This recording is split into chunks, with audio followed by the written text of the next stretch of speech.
All right, hello everybody. Now that you've gotten started on the investigation, you might have some challenges when it comes down here to the graphing. So I thought I'd show you a few little bits and pieces about graphing here using Desmos as my starting point.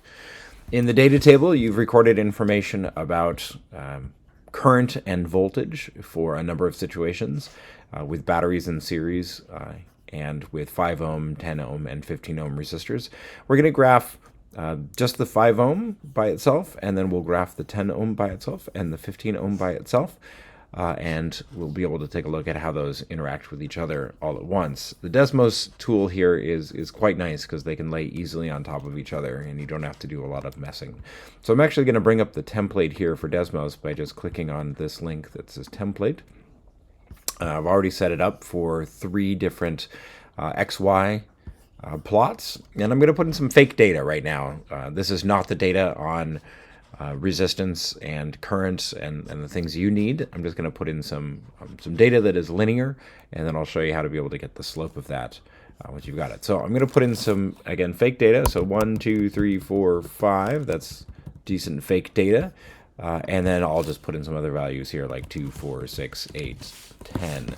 So I've chosen random values, well, values that have a pattern so that we can look at this graph. Here's the data that I put in, and from that, if I wanted to put a best fit line or draw a line through that, I can do this by clicking on this little tiny bit up here that says add regression. Regression is a fancy word essentially for putting in a best fit line.